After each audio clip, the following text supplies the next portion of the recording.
I'm not really from the blogging, internet type of generation. I'm kind of old school.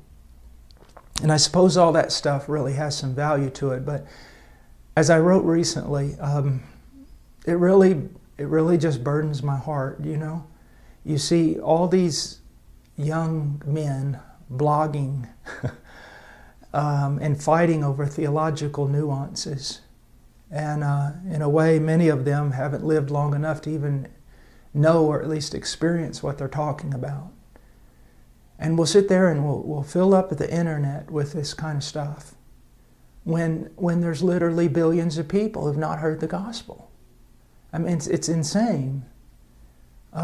If you're listening to this and you're a young man, this is probably not your time to write a book and change the world or have a blog that gets hits from all over the planet. This is your time to prepare yourself to become a man of God. Not to be on the internet, but to be alone with God in prayer until He pours out His Spirit on you and makes you a useful servant. And then go out and don't be involved in pouring water on a land that's saturated.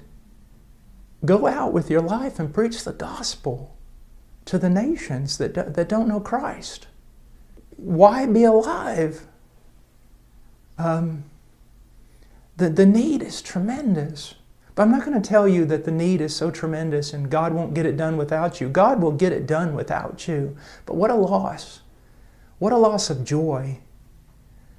You know, I invite you to a life of just real sacrifice and a life of joy unspeakable and full of glory.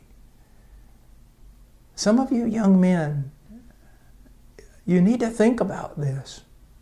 You need to think about going out there and preaching the gospel, suffering for Christ and relishing that suffering. Now, I'm 49 years old and my body is broken into a million pieces. Like Robert Murray McShane said, you know, the Lord gave me a message and a horse, and I've killed the horse.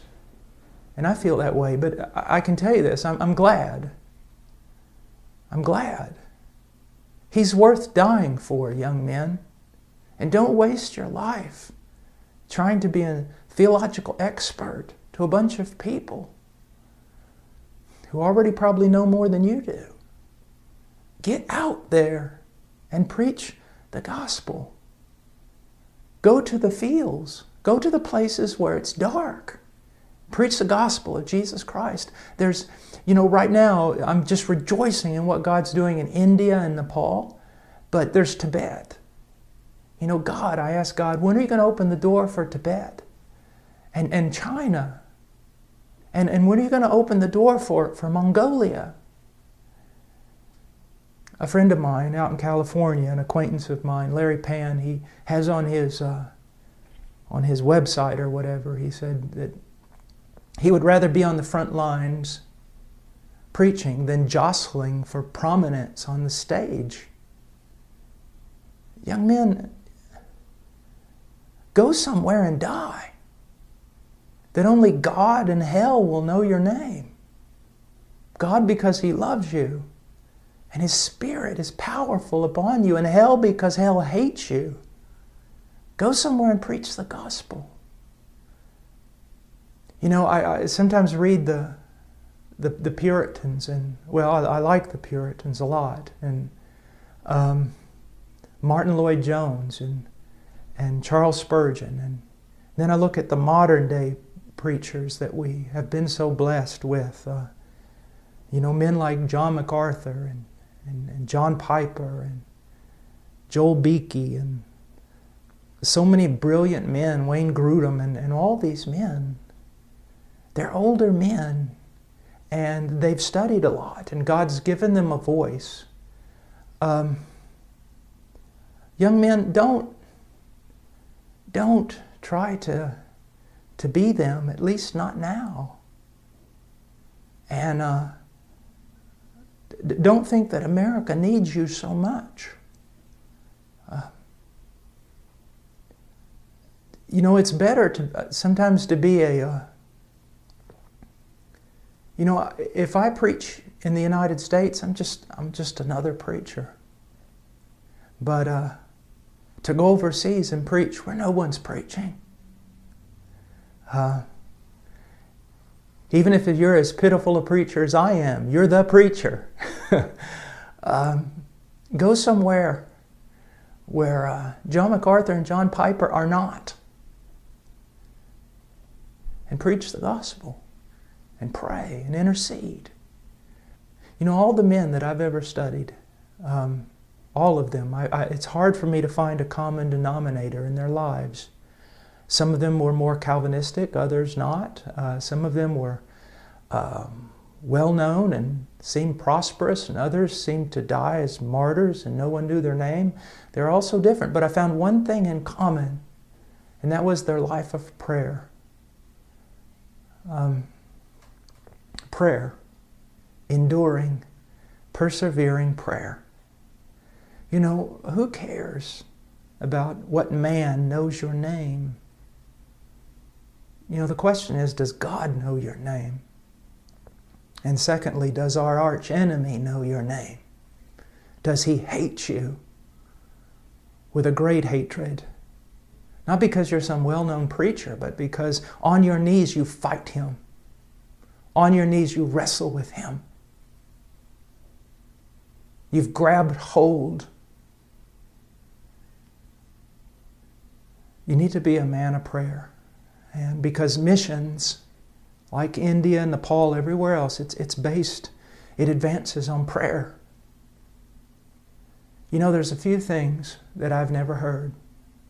I've never heard an old man say that he wished he had spent less time with his wife and children.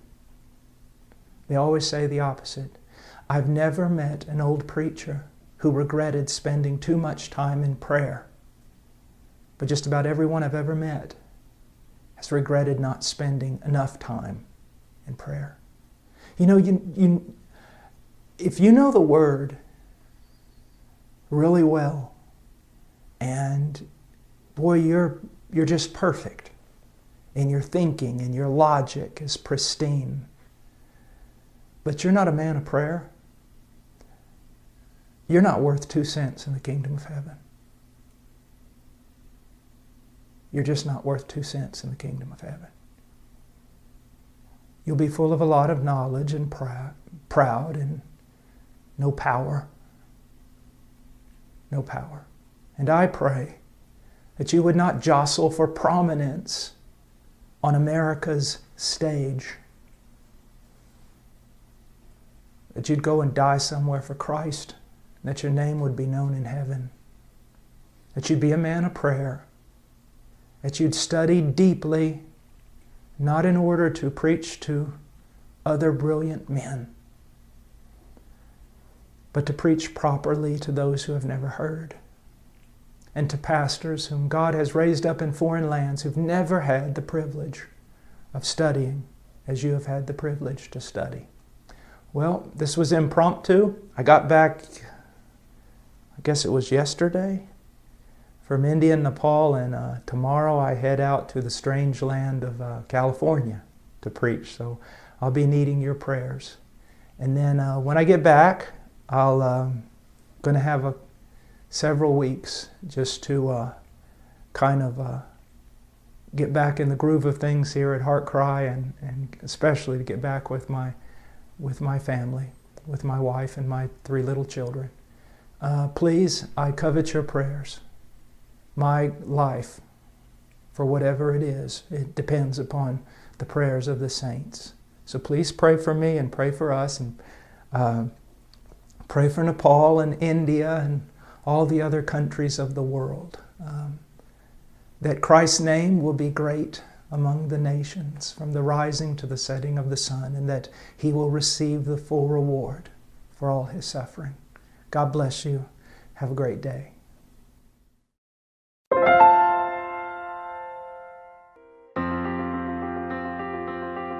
Please visit our website at heartcrymissionary.com. There you will find information about the ministry, our purpose, beliefs and methodologies, and extensive information about the missionaries we are privileged to serve.